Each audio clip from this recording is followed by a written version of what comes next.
Hello बच्चों, this is your mentor Jagriti Sharma. Today I am again here in front of you representing a very interesting chapter of biology that is biotechnology. ठीक है, तो देखिए अभी ये सारे जो चैप्टर्स हैं, ऐसा मिसकंसेप्शन होता है कि बायोलॉजी में ये सारे चैप्टर्स जो होते हैं बायोटेक्नोलॉजी से रिलेटेड या जेनेटिक्स से रिलेटेड जो होते हैं वो चैप्टर्स टफ होते हैं. But I'm there. I will do my best to make the topic very much easier to you. So let's come to the topic. तो देखिए बायोटेक्नोलॉजी जो है ये टर्म अभी दिया गया है, लेकिन ये जो कॉन्सेप्ट है ये हम बहुत हज़ार साल पहले से देखते आ रहे हैं, है ना. तो जैसे पहले के ज़माने में क्या हुआ करता था, हमारी दादी या नानी लाइक उनकी भी जो भी उनके हमारे जो एंसेस्टर हुआ करते थे, तो ये विनेगर बनाना, दही बनाना, लाइक दही जमाना, तो ये सारी जो चीज़ें हैं फर्मेंटेशन वगैरह ये तो हम पहले से ही जानते हैं. तो हम क्या करते हैं, लिविंग ऑर्गेनिजम्स का यूज़ करते हैं किसी भी चीज़ को क्रिएट करने के लिए. समझ में आ गई बात.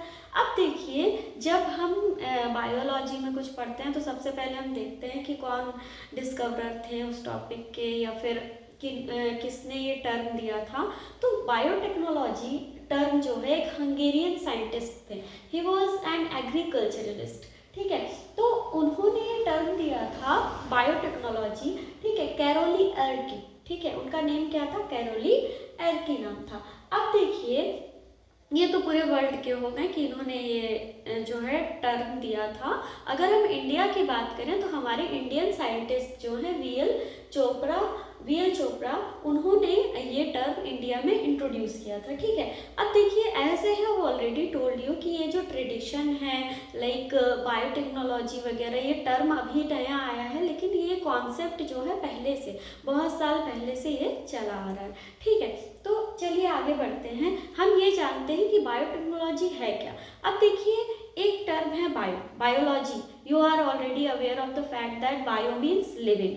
ठीक है, लॉगोस मीन्स स्टडी. अब देखिए bio means living and technology. तो अब देखिए बायोलॉजी और टेक्नोलॉजी को स्वाइप भी नहीं किया गया है, मिला दिया गया है, मिला के बनाया गया है क्या. अब देखिए जो हमारा टर्म, ये हमारा टॉपिक जो है biotechnology, it is a very interesting topic. क्यों ऐसा है, चलिए भाई जानते हैं. अब देखिए इसमें क्या होता है, नेचुरल साइंस का इंटीग्रेशन होता है किसके साथ, हमारे जो लिविंग ऑर्गेनिजम्स होते हैं, सेल्स होते हैं, सेल्स की जो पार्ट होते हैं. ठीक है, किसी भी नई चीज़ को प्रोड्यूस करने के लिए, नए प्रोडक्ट्स को ऑब्टेन करने के लिए. ठीक है, अभी कोविड के टाइम जब कोविड इतना बड़ा पैंडेमिक आया था हमारे इंडिया में, तो बायोटेक्नोलॉजिस्ट ने ही वैक्सीन प्रिपेयर करके इंडिया लाइक दी थी. ठीक है, अब देखिए यहाँ पे ये यूरोपियन फेडरेशन ऑफ टेक्नोलॉजी के थ्रू दी हुई डेफिनेशन है, that is also given in your NCERT. ठीक है, अब देखिए biotechnology is the integration of natural science and organism cells parts thereof molecular analogues for products and services. अब देखिए हम क्या करते हैं, लिविंग ऑर्गेनिजम्स का यूज़ करते हैं और मशीन्स का, लाइक उसमें जीन मैनिपुलेशन वगैरह करने के लिए या फिर उसमें सर्टेन चेंजेस लाने के लिए जो हमारे फेवर में हो, तो हम उसके लिए क्या करते हैं, basically we just use the technology like machines, है ना. तो हम इन सारी चीज़ों का यूज़ करते हैं किसी भी नई चीज़ को बनाने के लिए. ठीक है, अब देखिए यहाँ पे बायोटेक्नोलॉजी ने क्या किया. अब बायोटेक्नोलॉजी में आपका बायोलॉजी भी आ गया, केमिस्ट्री भी आ गया. ठीक है, मॉलिक्यूलर बायोलॉजी भी आ गया, इम्यूनोलॉजी भी आ गया, बायोकेमिस्ट्री भी आ गया. तो it is the multi disciplinary field. अब देखिए इसकी बहुत सारी ब्रांचेस हैं, इसमें हम बहुत सारी चीज़ें पढ़ते हैं, जैसे ये मॉलिक्यूलर बायोलॉजी. ठीक है, मेन तो यही है मॉलिक्यूलर ही, क्योंकि इसमें हम डीएनए के स्ट्रक्चर के बारे में पढ़ते हैं. In the previous lecture I have told you the importance of DNA, that it carries the genetical information of several generation. वो क्या करता है, बहुत सारी जनरेशन के जेनेटिकल इंफॉर्मेशन को कंटेन करता है. ठीक है, तो देखिए बायोटेक्नोलॉजी जो है आपका, it comprises of all aspect. Like ये क्या करता है कि लिविंग ऑर्गेनिजम्स का यूज़ करके, जैसे जो वैक्सीन बनाई गई थी वो कोविड के स्ट्रेन को ही लेके बनाई गई थी ना. अब देखिए दूसरी चीज़ हम यहाँ पे जानेंगे कि जैसे हम दूध पीते हैं, अमूल मिल्क, है ना, जिसको पाश्चराइज्ड मिल्क भी कहा जाता है, अपनी जूनियर क्लासेस में पढ़ा होगा उसको। वेरी हाई टेम्परेचर पे लाइक 100 डिग्री सेल्सियस टेम्परेचर पे बॉईल करते हैं ताकि उसके अंदर के जितने भी माइक्रो ऑर्गेनिजम्स हैं वो क्या हो जाए, ख़त्म हो जाए, ठीक है, so that we can store it for longer time and बाद में हम उसका यूज़ कर सकें। अब देखिए यहाँ तक तो बात हो गई कि बायोटेक्नोलॉजी में आता क्या क्या है ना। अब देखिए यहाँ पे हम दो चीज़ें पढ़ते हैं। हियर बायोटेक्नोलॉजी के बारे में हमने जान लिया कि it is the integration of natural science and organisms. ये क्या है, इंटीग्रेशन है नेचुरल साइंस का लिविंग ऑर्गेनिजम्स के साथ। उसमें क्या होता है, इंटीग्रेट करते हैं, मिलते हैं, तो एक नया प्रोडक्ट बनता है, लाइक जो भी हमारे लिए जो हमें चाहिए, ठीक है। अब देखिए यहाँ पे हमें पढ़ना है प्रिंसिपल एंड प्रोसेसेस।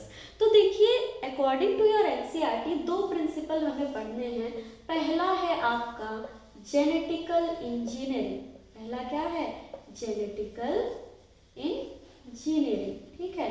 दूसरा है आपका बायो प्रोसेसिंग, ठीक है। दूसरा क्या है, बायो प्रोसेसिंग है। अब देखिए जेनेटिकल इंजीनियरिंग में, जेनेटिकल समझ लीजिए और जीन की बात हो रही है तो डीएनए में चेंजेस होंगे। तो जब डीएनए को हम रिकंस्ट्रक्ट करेंगे या फिर हम रीबिल्ड कर रहे हैं डीएनए को, तो वो क्या हो जाएगा आपका जेनेटिकल इंजीनियरिंग। अब देखिए बायो प्रोसेसिंग क्या है, बायो प्रोसेसिंग किसी भी चीज़, जैसे अभी मैंने एग्जाम्पल दिया था कि अमूल का जो मिल्क आता है इट इज़ पाश्चराइज्ड मिल्क।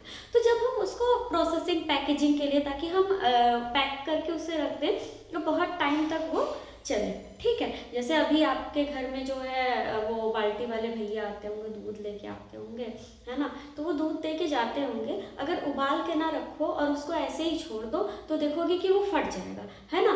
तो मम्मी लोग क्या करती हैं, हम लोग भी, आप लोग भी काफ़ी बड़े हो गए हो अब, तो आप खुद भी बॉईल कर सकते हो, तो उसको क्या करते हैं, बॉईल करके रख देते हैं, उबाल के रख देते हैं। तो जब हम उबाल के रख देते हैं तो उसके माइक्रो ऑर्गेनिजम्स जो उसके अंदर के होते हैं, जो कि उसमें कोई भी अनयूजुअल बैक्टीरिया जो होती है जो कि उसे नष्ट कर सकती है, ख़राब कर सकती है, वो हीटिंग करने से 100 डिग्री सेल्सियस पे उसे बॉईल करने से वो ख़त्म हो जाता है, ठीक है। तो उसी को हम बोलते हैं क्या, बायो प्रोसेसिंग। पर देखो बायो प्रोसेसिंग जो है फूड प्रोडक्ट्स के लिए होता है ना। क्या होता है, फूड प्रोडक्ट्स के लिए होता है। जैसे आप लोग मकेन का वो स्माइली क्या क्या आता है, फ्रोज़न फूड वगैरह जो आता है, तो वो बायोटेक्नोलॉजी की हेल्प से ही ये सारी चीज़ें पॉसिबल हो पाई हैं। तो सबसे पहले firstly we have to discuss about the genetical engineering. अब देखिए जेनेटिकल इंजीनियरिंग में हमें पढ़ना है आरडीटी के बारे में। आरडीटी क्या है, चलिए देखते हैं, नई चिड़िया है आरडीटी। आरडीटी है आपका रिकॉम्बिनेंट डीएनए टेक्नोलॉजी, ठीक है। ये क्या है आपका, रिकॉम्बिनेंट डीएनए टेक्नोलॉजी है। अब देखिए जैसा कि मैंने आपको बताया था कि हम क्या कर रहे हैं, उस डीएनए में सर्टेन चेंजेस कर रहे हैं, उसे रीबिल्ड कर रहे हैं या फिर हम उसे रिकंस्ट्रक्ट कर रहे हैं। तो ये आपका क्या हो जाएगा, जेनेटिकल इंजीनियरिंग, ठीक है। तो देखिए बीइंग अ ह्यूमन बीइंग, हम उसी चीज़ में इंटरेस्ट लेते हैं जो हमारे लिए हेल्पफुल हो, ठीक है। तो बायोटेक्नोलॉजी के बारे में हमने जान लिया। आपके चैप्टर का पूरा नाम क्या है, बायोटेक्नोलॉजी प्रिंसिपल्स एंड प्रोसेसेस। अब देखिए यहाँ पे हमने सबसे पहले जान लिया कि biotechnology is the integration of natural science and living organisms. ये तो अलग की बात हो गई, है ना, ये हमने जान लिया। अब हम देखेंगे कि हमारे काम में क्या आएगा, बायोटेक्नोलॉजी हमारे लिए हेल्पफुल है, क्यों है, क्या है, कैसे है, कहाँ कहाँ हमारी मदद करेगी, लाइक कहाँ कहाँ हम इसका यूज़ करते हैं, ये चीज़ें हम जानेंगे, है ना। तो देखिए यहाँ पे अगर हम प्रिंसिपल्स की बात करें तो इसके दो प्रिंसिपल्स होते हैं, दो यूजर्स होते हैं। पहला तो है जेनेटिकल इंजीनियरिंग, ठीक है। तो देखिए जेनेटिकल इंजीनियरिंग क्या होता है, जब हम डीएनए में चेंजेस लाते हैं, रिकंस्ट्रक्ट कर रहे हैं, डिजायरेबल मटेरियल ऐड कर रहे हैं हम हमारे डीएनए में, तो वो आपका क्या हो जाएगा, जेनेटिकल इंजीनियरिंग। अब देखिए जेनेटिकल इंजीनियरिंग में आपने पढ़ा होगा फिनोटाइप क्या होता है।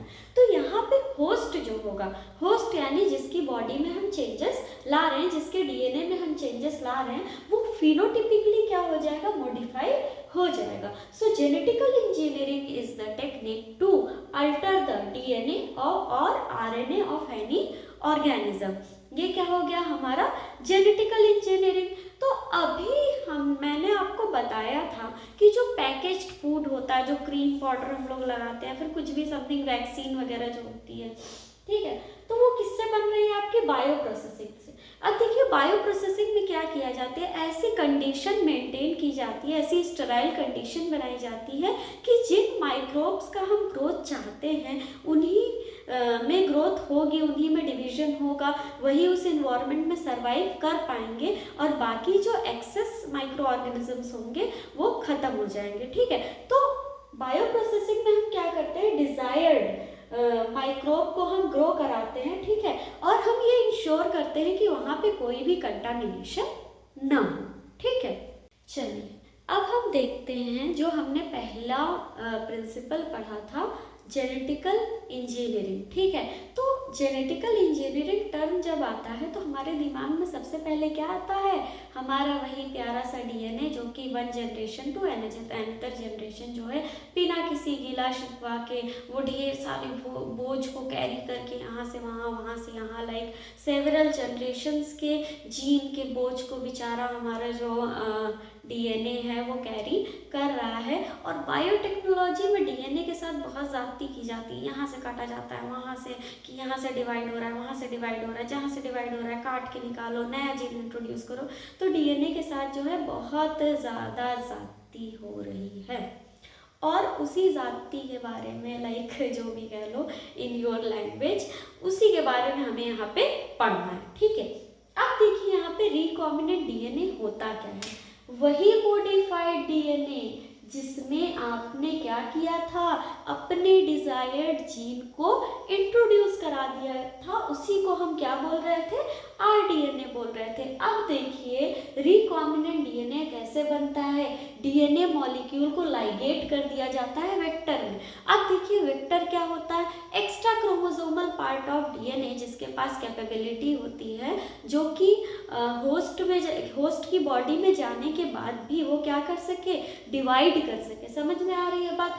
अब जो हमारा डीएनए, जो हमारा डिजायर्ड, हमारी इच्छा के अनुसार वाला है, जो जीन हमें चाहिए, जो जीन हमें होस्ट के ऑर्गेनिज्म, लाइक होस्ट के ऑर्गेनिज्म क्या होता है कट, खैर, तो वो लिविंग जो हमें होस्ट में न्यू डिजायर्ड कैरेक्टर चाहिए जो हमारे अकॉर्डिंग चले, ठीक है, तो उसे हम क्या करते हैं, वेक्टर के साथ लाइगेट करते हैं, लाइगेट यानी ऐड करना होता है।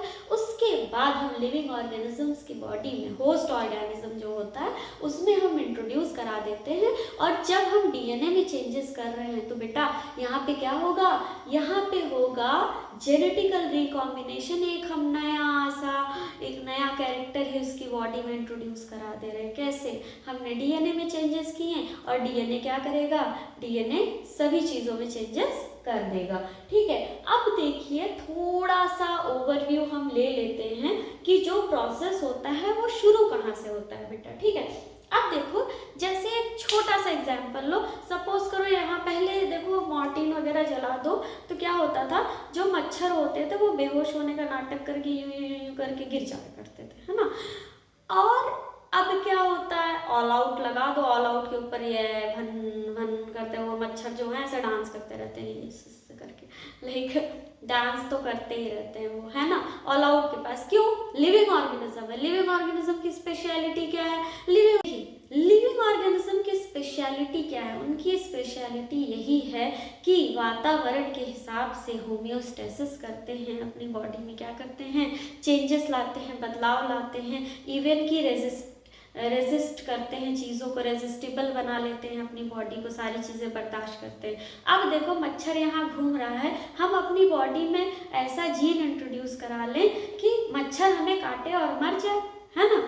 तो हम क्या करेंगे, सबसे पहले अपने डीएनए में चेंज लाएंगे, लाइक हम क्या करेंगे, कुछ वैसा मटेरियल लेंगे, कुछ ऐसा आइसोलेट करेंगे किसी ऑर्गेनिज्म के अंदर से कि हमारे डीएनए में चला जाएगा, तो वो ऐसा टॉक्सिन प्रोड्यूस करेगा जो हमारी बॉडी के लिए हार्मफुल ना हो लेकिन मच्छर के लिए हार्मफुल होगा, तो मच्छर हमें काटेगा तो मर जाएगा। सिंपल सी बात है कि हमें क्या करना है, जो हमारा डिजायर्ड कैरेक्टर है, सबसे पहले हम उसको क्या करते हैं, आइसोलेट करते हैं। किसमें, रिकॉम्बिनेंट डीएनए टेक्नोलॉजी में। देखो ये ओवरव्यू है, ओवरऑल एक्सप्लेनेशन नहीं है, इसमें थोड़ा थोड़ा जानिए। नेक्स्ट लेक्चर में आपको टोटल एक्सप्लेनेशन मिल जाएगी, ठीक है। तो यहाँ पे देखिए हम सबसे पहले क्या कर रहे हैं, हमारे हिसाब से, हमारी इच्छा के अनुसार जो हमारा डिजायर्ड कैरेक्टर है उसे हम क्या कर ले रहे हैं, आइसोलेट कर ले रहे हैं। अब डिजायर्ड डीएनए को हम ऑरिजिन ऑफ रेप्लिकेशन, डीएनए के किसी भी पार्ट में नहीं कर देंगे, ठीक है, कहीं पे भी हम नहीं कर देंगे। एक ऐसा पार्ट हम उठाएंगे जहाँ पे जिसके पास क्या होगी, एबिलिटी होगी कि वो क्या कर सके, कंटिन्यूसली वो डिवाइड कर सके, उसी फ्रेगमेंट को हम उठाएंगे और उसमें हम क्या करेंगे, एक्स्ट्रा जो हमारा डिजायर्ड डीएनए है उसमें ले जाके हम क्या कर देंगे, इंट्रोड्यूस कर देंगे। अब देखो जो हमारी इच्छा के अनुसार जो हमारा डिजायर्ड डीएनए था उसे हमने वेक्टर के साथ क्या कर दिया, इनकॉर्पोरेट कर दिया। अब हमें हमारा नया डीएनए मिल गया, है ना, नया रिकॉम्बिनेंट डीएनए मिल गया। बहुत सिंपल सी बात है। सबसे पहले हम डिजायर्ड कैरेक्टर को लेंगे। जैसे मैंने कहा कि मैं अपनी बॉडी में ऐसा जीन क्यों ना इंट्रोड्यूस करा लूँ कि मुझे मच्छर काटे मर जाए, मुझे कुछ दवा ना लगाए, ओडोमॉस ना लगाना पड़े, ऑल आउट ना लगाना पड़े, क्योंकि वैसे भी मच्छर को ऑल आउट से डर लगता है नहीं लगता है। तो देखो यहाँ पे ऐसे ही हमें क्या करना है, जो डिजायर्ड कैरेक्टर है, ये तो just I was giving you the example कि हमें क्या करना है, जो डिजायर्ड कैरेक्टर है उसको डीएनए से आइसोलेट करना है। हमने क्या किया, डिजायर्ड कैरेक्टर को आइसोलेट कर लिया। फर्स्ट स्टेप क्लियर हुआ, डिजायर्ड कैरेक्टर को आइसोलेट करना। जब हम डिटेल में पढ़ेंगे तो हम बताएंगे आपको कि कैसे आइसोलेट करते हैं। अभी बहुत सारी चीज़ें इसमें, अभी इतना जान लीजिए कि ये हमें आगे पढ़ना है, ठीक है। अब डिजायर्ड डीएनए को हम ऑरिजिन ऑफ रेप्लिकेशन के पास ले जाके क्या कर देंगे, लाइगेट कर देंगे। ऑरिजिन ऑफ रेप्लिकेशन के पास ही जाके क्यों करेंगे, इसलिए हम करेंगे क्योंकि वही एक ऐसा पार्ट होता है जो कि आगे चल के होस्ट की बॉडी में जाके क्या करेगा, डिवाइड करने में हेल्प करेगा। समझ में आ रही है बात। तो ऐसे प्रोसेस को रिपीट करने से हमें क्या मिल जाता है, नया रिकॉम्बिनेंट डीएनए हमारा मिल जाता है। So that's it for today. Hit like, share and subscribe if you like the video.